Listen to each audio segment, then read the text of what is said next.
Dave and I are super fired up for our next speaker. If you can't tell, we're huge UFC fans. I wore my tap out shirt, thank you. Dave's got his Affliction shirt. I hate GSP. Dave's a big GSP fan. But we've been fans of the UFC for a long time. And if you guys follow our Twitter feed, you'll see when fights are on, we start talking about fights and talking with other fans. And what they've done with social media is incredible. Yeah. And you probably, I'm not sure how many of you know, but they're far more active than any other sports league in the world, and really are pioneers when it comes to social media. So we want to thank our live streaming sponsors. Oh, yeah. Which we didn't do earlier. Ustream, New Tech, and TechZulu. Again, thank you, Efren. You are the man in the back, always handling the live stream for us. Yeah, a lot of you don't know, I've got a competitive martial arts family, and I've been a fight fan since forever, and been watching the UFC since the beginning of the UFC. And one of the things that I noticed was that not only is it an extremely technical, difficult sport that's fun to watch, but the president of the company, the leader of the company, gets social, and he connects with the fans, and even connected the fighters with the fans to bring them into the experience. Over 2 million Twitter followers. Oh, yeah. As of last night, Dana has personally 2.3 million Twitter followers. And he gave people an inside look at the UFC experience every week with his video blogs. And he would start them with Fight Week, Blog Week. And on YouTube, as of right now, 590,000 plus subscribers on YouTube on the UFC channel. They've got almost 400 million video views. And UFC on Facebook is the #4 global sports brand. I don't know if a lot of you knew that. They're above Major League Baseball, the NFL, and the Olympics. Well, if you don't know about the UFC, you're going to get a little taste about what it's all about. Roll the video. Step over here.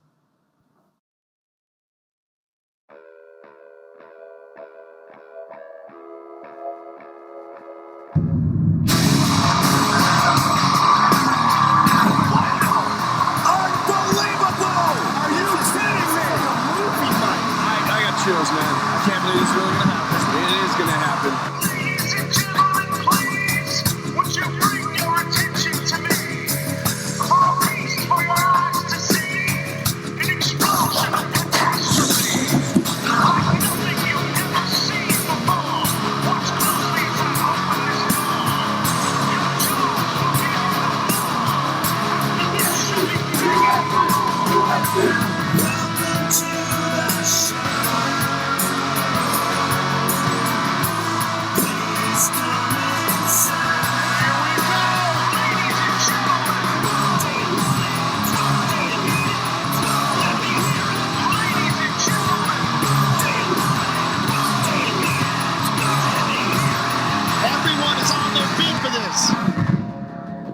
And now, the moment we've all been waiting for is time! We taking over! Oh, goodness! Charlie got it! Hit it! Oh!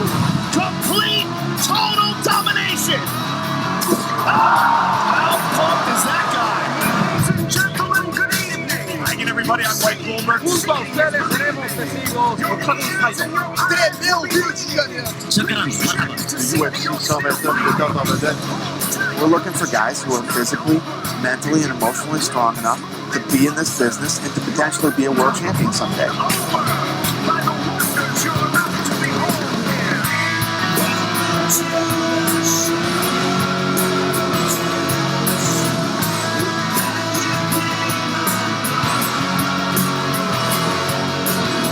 This crowd is absolutely amped. Ladies and gentlemen. Ladies and gentlemen.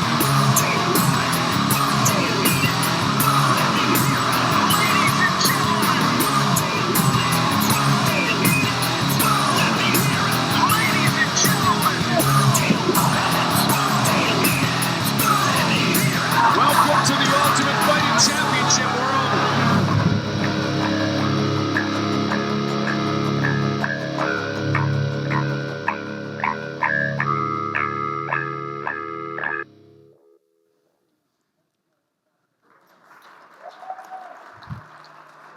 Another thing I like about the UFC, they always play metal for their intros. I love that intro for the Ultimate Fighter. I bet you they'd never show that video at Blog Her.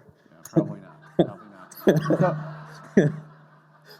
So interviewing Dana today, we've got Bruce Upton, who's not only the managing editor of Forbes magazine, but he told me backstage that he's also the middleweight champion of his Hebrew school. That's unconfirmed as far as I know. And the biggest fight fan in the world, president of the UFC, Dana White, coming out as well. And thank you very much for coming, guys. Let's give them a warm welcome to the stage. Thanks.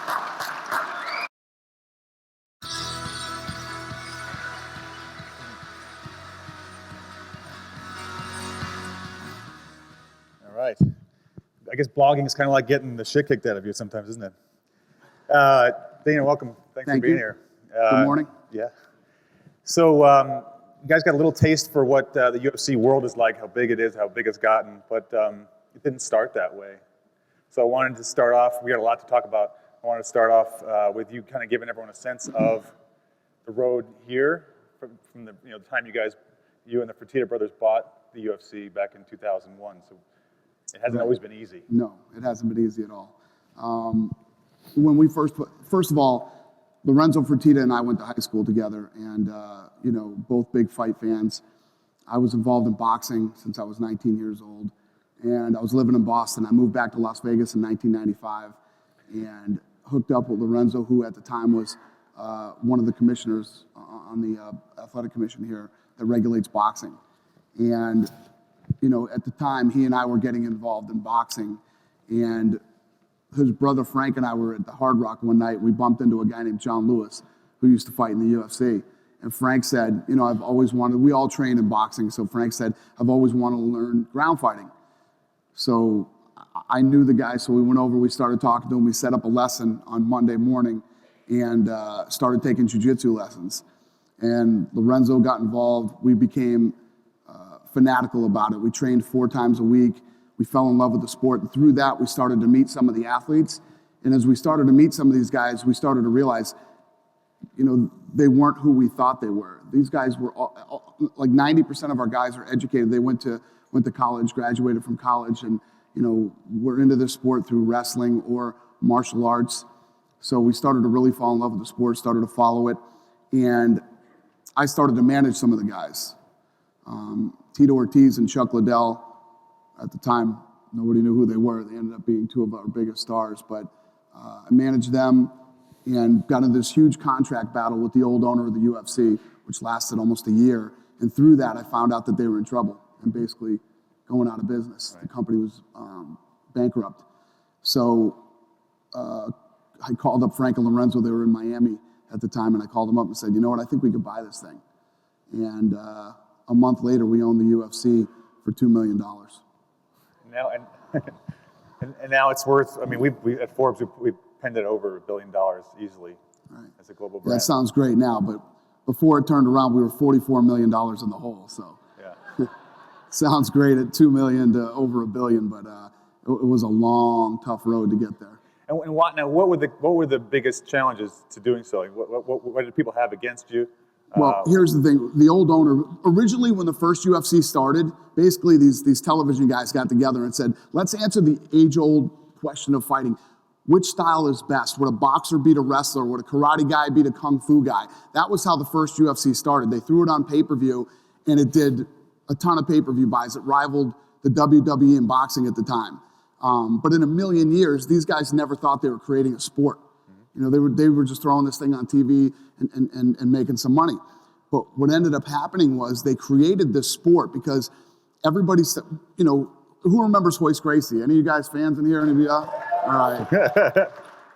Cool. So Royce Gracie came out, this 170-pound guy beating these big monsters at the time. Right. And people got into it.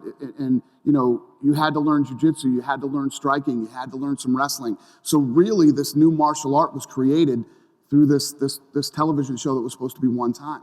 And the old owner never really saw it that way.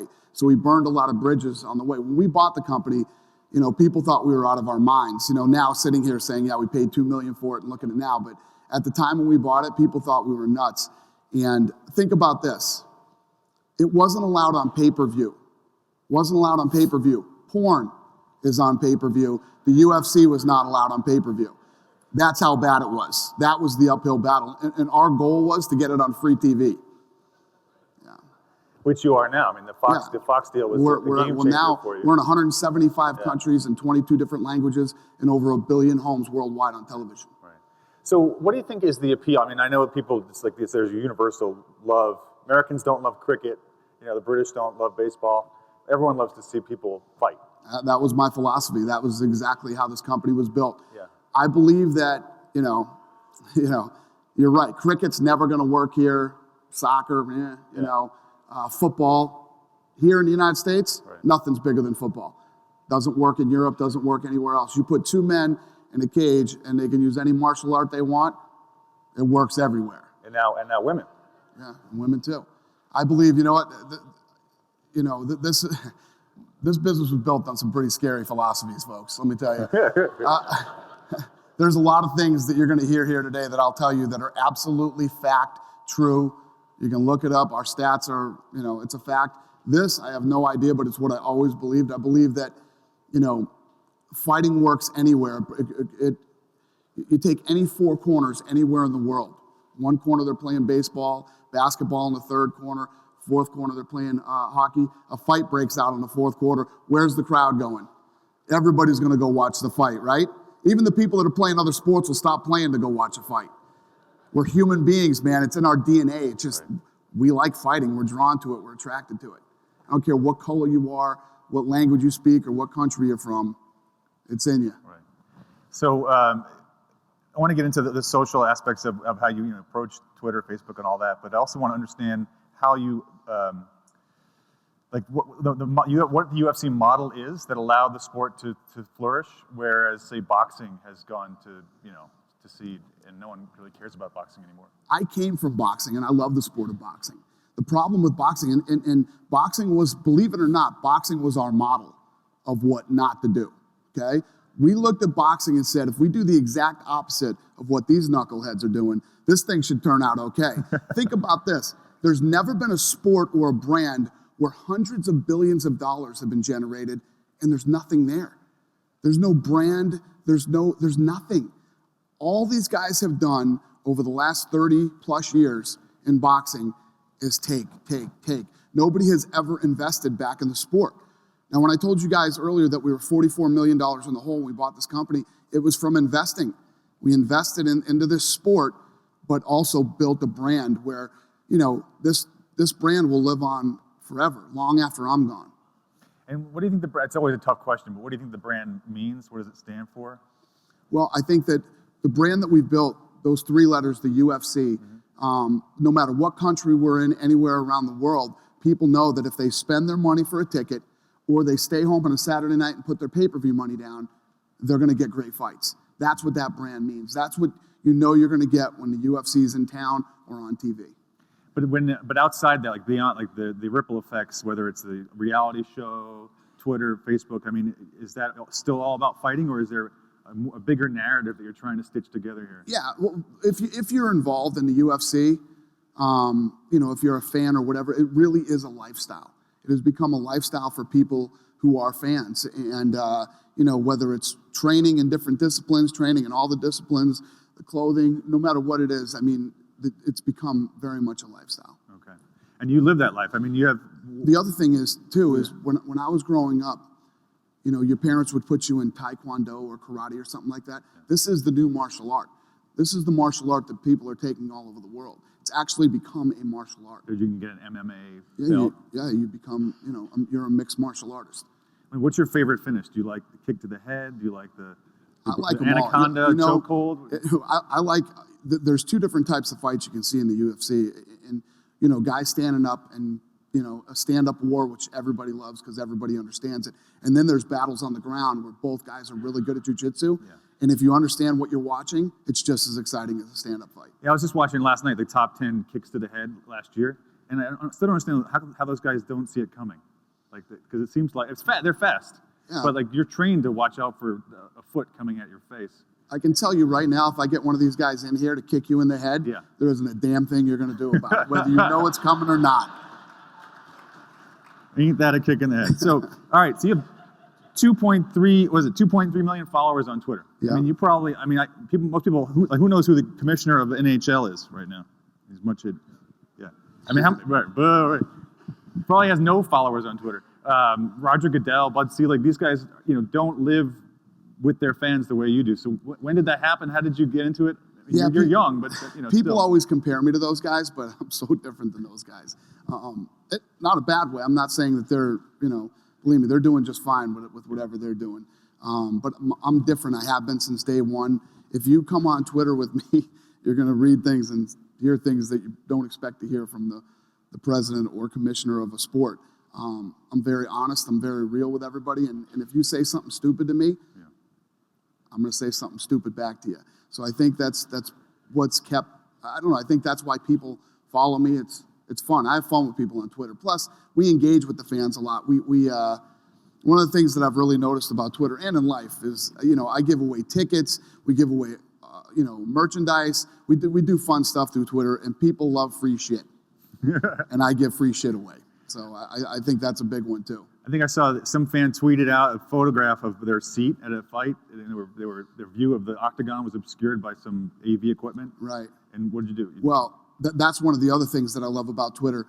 Twitter, for me, helps me run my business in a way that I never could if I didn't have social media and if I wasn't on Twitter. For instance, like he's saying, one night at an event, our production guys forgot to do these, they're called camera kills. If you have a camera situated, somewhere in the arena, you have to kill a bunch of the seats around them or people can't see.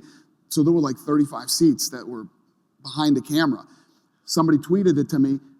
Instantly, we got somebody up there. We moved these 35 people and got it taken care of, which that would have been a disaster on Monday had I not known. You'd have found that out Monday that you had 35 pissed off fans, and they flew out, they bought hotels, and they were sitting in these bad seats. I've had situations where the cable is down in Indiana. We get on the phone with the cable companies. I mean, all these things that go wrong that night, I can fix them like that because of Twitter. And you break news via Twitter. I mean, there's a famous in the UFC world instance in September when a fight was canceled because one of the title card guy was injured. John Jones. John Jones against Henderson. Yeah. And you broke the news on Twitter saying how upset you were. Right. Or maybe not in that. Right. In my way. In your way. Did you even work through the PR department, or did they just kind of? PR department hates me, man. They're always pissed at me. I'm always saying stuff before if you want to know what's going on in the UFC and you work there, read my Twitter. So no media training or anything like that? What do you mean? Like, soften up the edges a little bit? No, like that. Okay. No, I do it the way I want to do it. But that continued just to roll, because then the fighter was saying stuff about how he felt like he was treated like a piece of meat, and you guys were going at it in social. That's a little diva there. You know what I mean? Being treated like a piece of meat. Right. Yeah, he was being a diva. Right. But it's great that you're not, reluctant to engage with the issues. No. And hide behind the podium. It is what it is. We're pretty honest and open, and I'm very lucky. I'm lucky that I can do it my way. Right. I can do things the way that I want to and still have relationships like Fox and Bud Light and all the other people we deal with. So, and what's the policy? What's the process you have set up for athletes? Because a lot of athletes who tweet really should not be tweeting. Meta World Peace and Brandon McCarthy. The way I look at it is common sense. Use your common sense. We're all going to make mistakes, and especially, the big thing that I have on Twitter with our athletes is when they try to tell jokes. Okay, You're not a comedian. Okay, keep your jokes to you and your friends. Right. Maybe they think you're funny, but the rest of the world probably doesn't. You're not a professional comedian. That's really the only problem that we've had on Twitter, and we've only had a few. Right. If you think about it, I have over 400 athletes, that are all on Twitter and they're tweeting daily, and we've had a couple of incidents, but nothing bad. And at the end of the day, everybody's so politically correct these days and so full of shit, basically. Right? It drives me crazy. One guy says one thing and the whole world's going to come on, relax. He's a fighter, okay? He's a fighter, and he made a statement on Twitter. It's not the end of the world. Right. So, but you have a program in place to help not just to help athletes tweet, but to get them to tweet better? Can you talk about that? Yeah, a we little bit? incentivize guys to engage in social media. We love it. I mean, the way that I am is, and the way the UFC has been since day one, we're very engaged with the fans.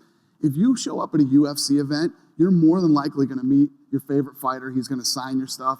You're going to get your picture taken. I mean, it's very fan friendly. Has been since day one, and everybody kept telling me in the old days, you can't keep this up. As it gets bigger, it'll be impossible to stay like this. No, it's not. It just takes a little more time. As you become bigger, you go from a 5,000 seat arena, to a 55,000 seat arena. It's just going to take you a little longer to hang out with the fans than it did in a 5,000 seat arena. You can still do it, and you should never change that. It's always been this thing with athletes and actors and all these people. They act like they don't want to meet you. Why would they not want to meet you? Why would they not want? If you're the people that show up and watch their movies and go to their games and buy all their stuff, why would you not want to meet these people? Those are the people I actually want to meet and want to hang out with, because I spent the first 10 years of this business meeting everybody that didn't want anything to do with this thing. So I love it. Maybe they're afraid of, celebrities are afraid of stalkers, but these guys, they could pummel them. Yeah. Talk about during the live event. I mean, not all of us have brands or businesses where there's a live huge event going on every month or so. But when that happens, what do you do to mobilize all the conversations and monitor them and get them going and really build up a big voice around each live event? Yeah. So what I do normally is the week of I have what's called video blogs, and it's basically just it's me doing what I do every day, and we put together a 8 to 11 minute video blog that we put out. And I saw one about Nick the Tooth. You want to talk about Nick the Tooth? Yeah, Nick the Tooth is does anybody know Nick the Tooth? Is he here? Nick, are you out there? Nick He's definitely not here. He's not You'd know if he was here, believe me. We wouldn't even have to introduce him. He's a guy that I grew up with, and it's just a testament to the power of social media and whether you're tweeting or video blogging. But my video blogs are, it's just us doing what we do. And I have a friend who's actually a surfer, and that's all he really does. And he got hit in the face with a surfboard, and he lost his tooth. And we call him Nick the Tooth, and he's in my video blogs, and people love him, man. People love Nick the Tooth. And these video blogs do over 1 million viewers worldwide. And at the last event, we introduced Nick the Tooth in my first video blog, and the guy couldn't even walk around at the last event. He was getting mobbed by people that wanted pictures with him and stuff. But it's crazy how social media can create SARS, But what I was saying is we do the video blog leading up to the week of the fight, and that's what really kicks off, all the interaction and engagement with the fans leading up to a fight, and we go right up, and I'll tweet with fans the night of the fight. And you got staff working in a war room or kind of? Yeah, I call it the lab. We set up a lab in my room in the back of the arena, and we literally follow everything on social media, from forums on the internet, Twitter, Facebook, everything. And we do these things. A couple of fights that we start off with in the night are called Facebook fights, and we actually stream the fights live throughout the world on Facebook. And we're literally talking and getting people engaged in the fights that night. I talked to celebrities that are UFC fans, and they're talking about the fight. It's just it's amazing. But the thing is with me is that it's fun, because I'm a fight fan at the end of the day, and I actually have the ability now to talk to millions of other fight fans. Back in my day, you guys got to understand, I grew up in an age when I had Channel 3, Channel 5, Channel 8, and Channel 13, okay? Now, if you wanted to see your favorite TV show, your ass better be home at 8 o'clock to watch that show on TV. There's no DVR. There wasn't even VCR. You couldn't record it. You missed it, Right. And if somebody was going to call you, you had to be home and answer the call. There was no answering machines or cell phones or any of this stuff. So now to live in a world where, when you're such a huge fight fan, you can literally, you have millions of other people that are fans right at your fingertips. It's awesome. It's amazing. Right. And talk about some of the sponsors, because one of the signs of success of UFC over the years has been the attraction of people who wouldn't have been gone near the sport. Now you've got major global brands. How do they tie into the fan base? How do they tie into the promotions and the social? Lots of different stuff, like this last fight that we just did here over New Year's. You know, Bud Light was very engaged in it, and Bud Light did a lot of, in-store promoting. They did a lot of promotions here in Vegas for it. Yeah. Edge Shave Gel is another one of our sponsors that we engage in and do all kinds of. That's the other thing that makes our sport so unique with advertisers is that, first of all, we're also into social media. And we did this thing with Edge Shave Gel. They did 3 cans this year. I was on a can, and 2 of our other fighters were on a can of Edge Shave Gel, right? So we had the huge Anderson Silva versus Chael Sonnen fight in town right after we did the deal. They printed 6 million cans of Edge Shave Gel with us 3 on the can, and mine was sensitive skin. And so what I did was, the tickets for this thing was sold out, so I saved a huge block of tickets for fans on Twitter. So what you had to do was you had to bring a can of Edge Shave Gel. If you had a can of Edge Shave Gel, I'd give you a ticket. So within a 3-mile radius of the strip, Edge Shave Gel was sold out. In a 3-mile radius, people were selling cans of Edge Shave Gel for $65 a pop. On the strip? On the street. On the strip. Yeah. $65 a pop. And it was crazy. And on Twitter, Edge Shave Gel, people were going crazy about it. But that's like some of the cool, fun things you can do with sponsorship in the UFC through social media. Right. And I'm sorry. There was one of the drugstores on the strip had a huge sign in the window. We have no Edge Shave Gel. Yeah.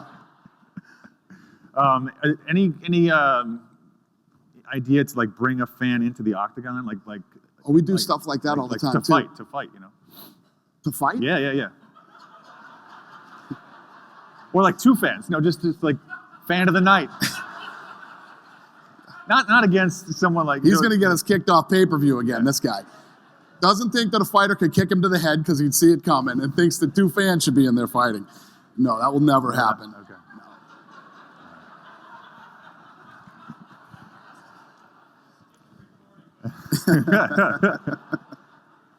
I'd like to see it. And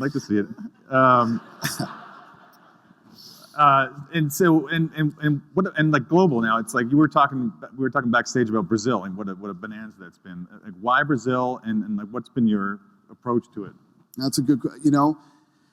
I didn't see Brazil coming and becoming as big as it has. Their economy has taken off there. They're like one of the 4th largest economies in the world now. And it is huge down there. I mean, Brazil has been a rocket ship for us. We did a television down there, which is a television deal, which is the equivalent of being on Fox, but with no competitors. We pull phenomenal ratings. The ratings we pull down there just on the reality show are the equivalent of what the NFL does here on television. And then as far as the fights, when we do a live fight on free TV, 65 million people watch. Wow, which is more than an NFL? Yeah, well, Super Bowl, over 100 million people watch Super Bowl. But, we've been on TV down there for a couple of years, and we're pulling 65 million viewers. Pretty strong. So now, what are you doing with because a lot of these the pay-per-views, and I'm sure like these global broadcasts, they're a pretty social experience themselves. You got like 6 guys in the room watching all at once. Yeah, that's one of the cool things about the sport too. Is not many people sit home alone on Saturday night and watch the UFC. Yeah. You have a party. You have 8 or 9, 10 people over. Right. Everybody comes in and chips in for beer, pay-per-view, and pizza, and yeah. The Edge Shave Gel. Edge Shave Gel. But what I'm getting at is this movement to have a second screen, I guess, because people often, when they watch TV, they're also on their phone or laptop or tablet. Yeah. What are you doing to seed that screen with more UFC content, enhancements, whatever? There's so many different ways to interact with the UFC. You can buy it. You can buy the pay-per-view through the computer. Gives a bunch of different camera options. You can watch cameras in the back, different camera angles. You can get inside. You can listen to microphones that the television broadcast doesn't get. We like to give people, every time some new technology comes out, we try it, and we offer that to the fans. Yeah, we do all kinds of cool stuff. So do you know like how many people who are watching pay-per-view are also engaged on a screen, as a tablet or phone? Yeah, we know we can tell how many people bought the pay-per-view through the internet, Right. you know, and where they're going and what they're doing and what they're interested in, and we really are dialed in with our fans, and we get a lot of feedback, and we usually try to implement whatever they're into. Right. And what are you doing with the library? It's a pretty valuable asset now. Yeah. The old fights. You don't give them away. I mean, No, we have the largest fight library in the world. We bought a bunch of different leagues out there, WEC, WFA, Pride, and we have a huge library that we monetize. Now, the new deal with Fox, what this new deal with Fox really did for us, other than, you know, they're the biggest, baddest sports network, you know, we're on all these different platforms now, Fuel TV, FX, Big Fox, and the thing that I love about working with these guys from Fox is, first of all, they're young, they're smart, and they're very aggressive. And they are as passionate about building the UFC as we are. So we're in a long-term deal with these guys, and I hope we end up in a longer-term deal with them. And they got big plans for the sport. So it's exciting. All right, and other aspects of social. What else is working for you? How are you playing? You know, Instagram, Pinterest, the visuals. There's so much. There's so much content. I'm not a big Instagram fan. It's just you know, it's that? like a bunch of pictures and stuff like that. Food, people's food. I'm not feeling the whole Instagram thing. I don't really get it. But I know a lot of our fighters are on Instagram. I'll take pictures on Twitter and tweet them out. But but you know, we have other guys who are in it. Just me personally, I'm not into it. Because every time you take Here's a picture of my cat. it's like the same. I'm not getting the Instagram thing. And you always look the same, like when you take a picture of yourself. Like, I'm not getting it. But I love Twitter. Right. And Facebook. I mean, I love the idea of those live fights. No other sports league is really doing live streaming. And we were the first to ever do it, and we love it. We'll always do the Facebook fights. We love it. And do you like talk to Zuckerberg? Is he a fight fan? Did he get in there? He and I have never talked. He's not. I'd like to see him in the ring. Right? He wants to see everybody fight. I do. I just love the idea of Zuckerberg in the octagon is so delicious to me. So, but like, do you keep it? I mean, do you go on Facebook as well? Like, because it's important to have that Dana White, you know, presence everywhere. Yeah, I have a Facebook too. Yeah, and basically anything that I do on Twitter, we do on Facebook too. Right. Okay. And like, what kind of things won't you do? Like, what are some things either you tried, pulled back from? What would you recommend people not think about? What are some? I think as the social media world keeps expanding, whatever your business is or whatever it is you do, you're going to find something that works perfectly for you and that you're into, and that you know, when I first got into Twitter, it was, I'll be honest with you guys, what first got me into Twitter is I've always had this love-hate relationship with the media. You know, people would always misquote you and have all these, you know, I battled a lot with the media earlier, and I was like, wait a minute.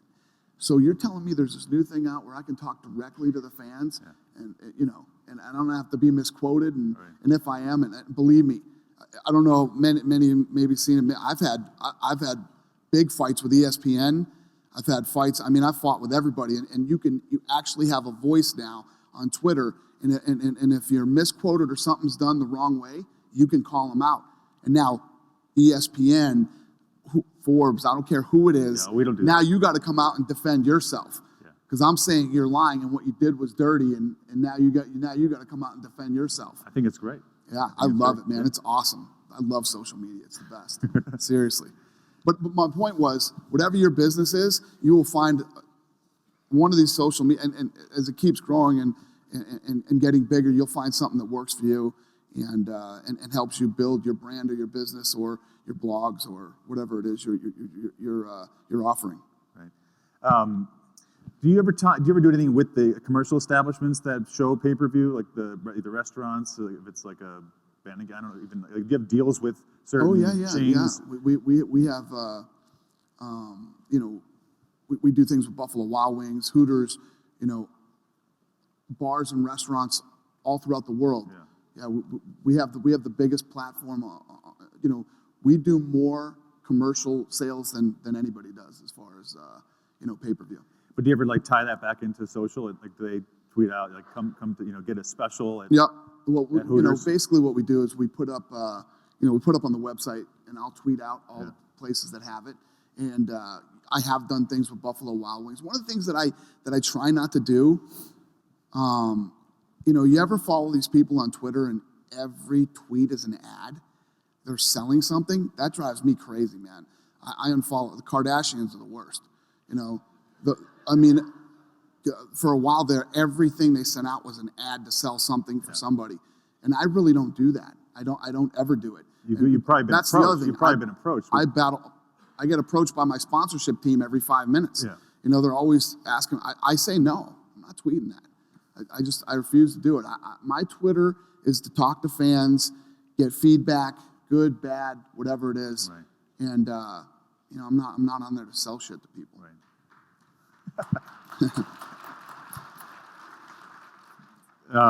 They're all socialists, by the way. Okay, so brand extensions. I mean, obviously, it's become, you know, the fighting is the big deal in the media operation. But you talked, you mentioned fitness. I mean, you guys now have like a UFC Fit magazine. There's gyms, athletic apparel. Like where else can it go? Yeah, it goes. I mean, we just did a deal with Monster Headphones. We have UFC headphones which now. Which launches today, right? Yeah, we didn't even announce it yet. You want to tweet that? You want to take a second to tweet that out? You guys can tweet that before I do. So these are octagon piss off shaped? my PR department again. These are octagon shaped headphones? No, they're not octagon shaped headphones. They're UFC headphones by Monster. Okay. The same one that does Beats with Dr. Dre, and everybody's got a headphone now. So do we. And UFC Gyms has been huge for us. Mark Mastroff is the guy who started 24-Hour Fitness. And we partnered up with him when he sold 24 Hour, and we started building UFC Gyms. And been incredible business for us. What's it like? What is a UFC gym like? Well, what happens is, the way that we looked at the UFC gyms was, you know, it was like boxing. When I first started talking about boxing, think about boxing. Who here's boxing fans? And I don't want to be beaten on boxing. It's a bunch. I am too. Yeah. There's 5 of us here, okay? Yeah. All 5 of us are big boxing fans. And think about this, if I'm telling the truth here or not. What has changed in a boxing match since the 70s? HD. That's it. It's exactly the same. Looks the same, set up the same announcers. I think Larry Merchant just retired. Guy's 100, you know? Boxing has been the same for the last 40 years. Same thing with the gyms. The gym business is exactly the same. Every gym you go, I've been to every gym all over the world. We travel, I go to the gym, they're all the same. The cool thing about the UFC gyms is when you go there, they have all the weightlifting and the treadmills and all the stuff that all the standards gyms have, but you can also take Muay Thai, Jiu-Jitsu. They have all these different martial arts classes in there that you can take. They have a full kids studio. So when you go to work out, you can take your kids there, right?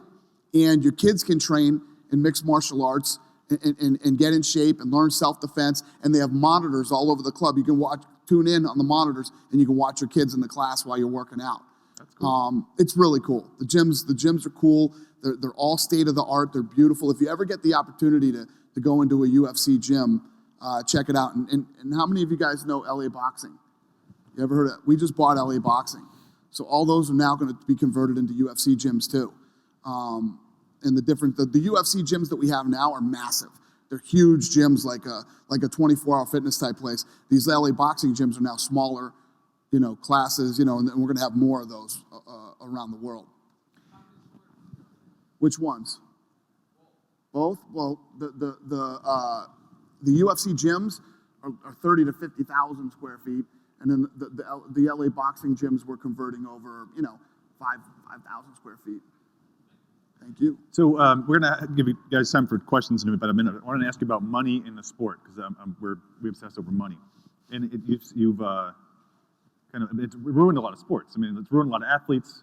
Can you talk about like how you keep that clean? I never talk about money ever. I don't ever talk about money. I don't talk about how much the fighters make. I don't talk about how much we make.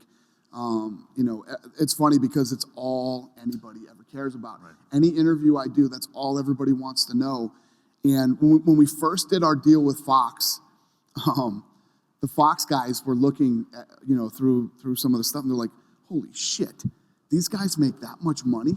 How are you guys not screaming this from the rooftops? Anytime that Mike Tyson used to fight, it would say in the paper, Mike Tyson's making $30 million for this fight. And I said, yeah. And look what happened to Mike Tyson. Yeah. You know? Let me tell you what, guys. Anytime money is ever involved, we don't ever tell what the fighters make. And we talked about this backstage.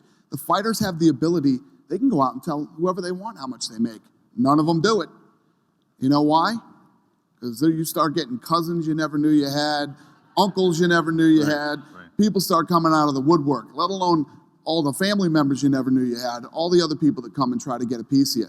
You know, in the sports world today, Prince Fielder, when he signed that deal last year, I was like, damn, good for him. But boy, that must bum him out that that's in the paper. Right. You know, the guy's making $300 million. Or people have the knives out, like A-Rod and the Yankees. Everyone hates him because he's that too. And it's just like, he's not hitting too.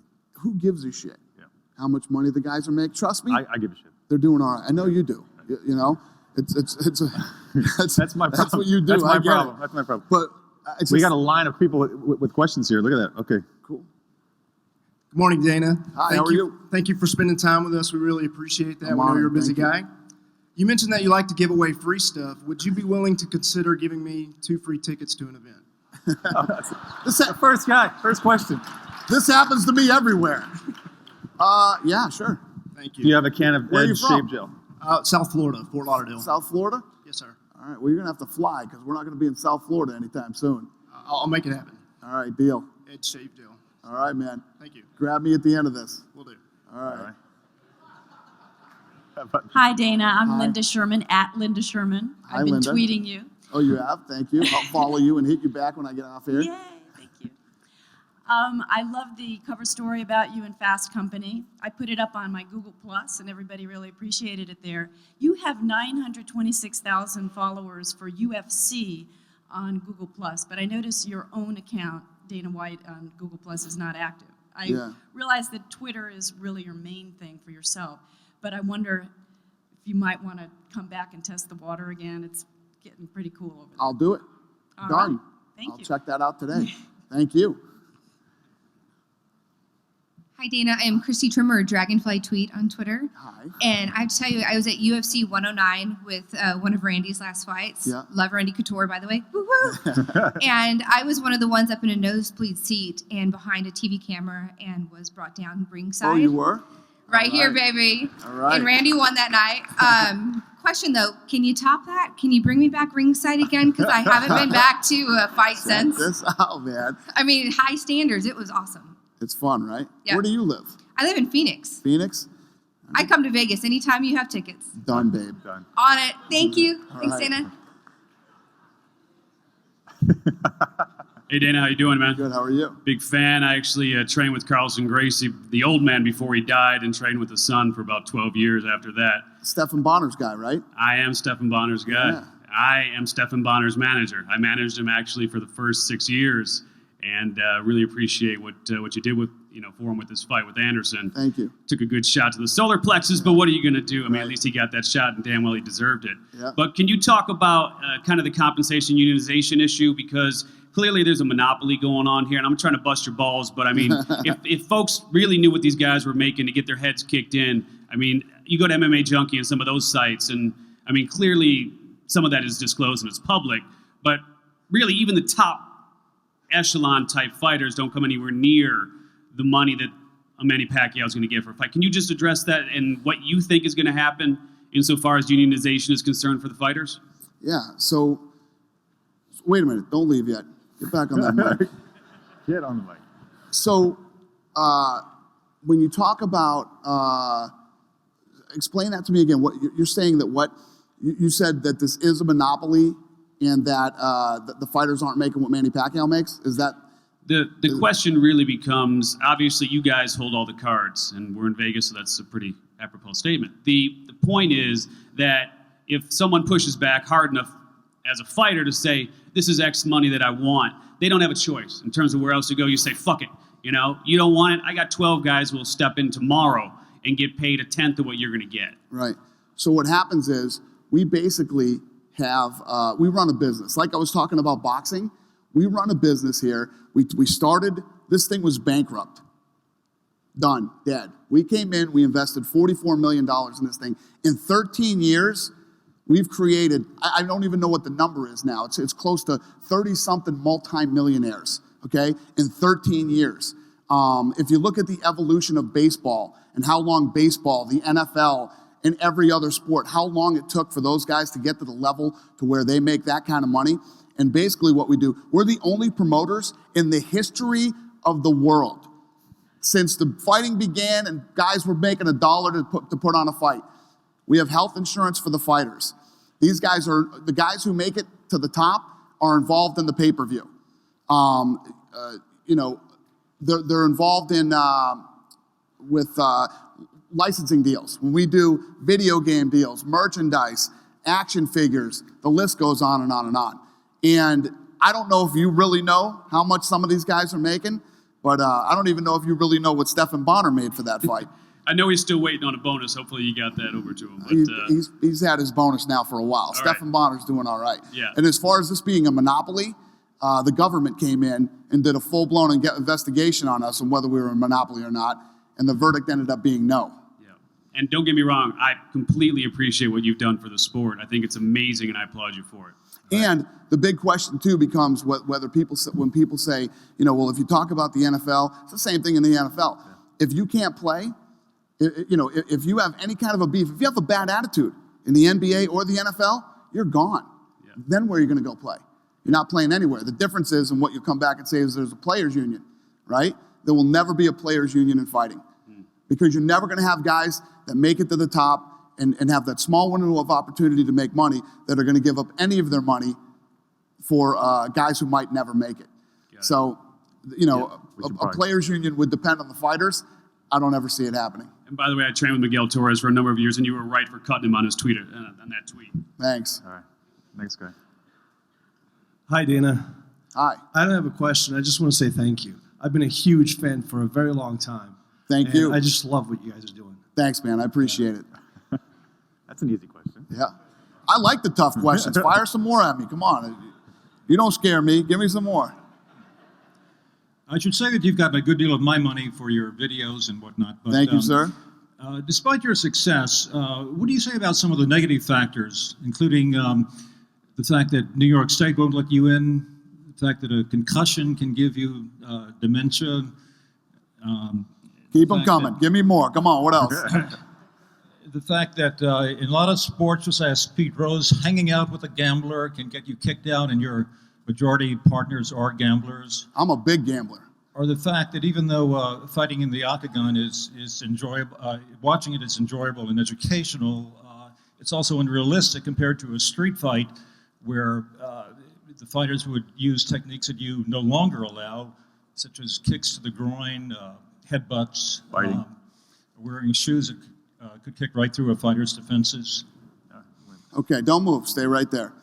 So, the first one was concussions. Yeah. Okay? In New York. Yeah, New York. Well, all right, let's do concussions first. So concussions, right now, that's a huge, huge dilemma right now for the NFL.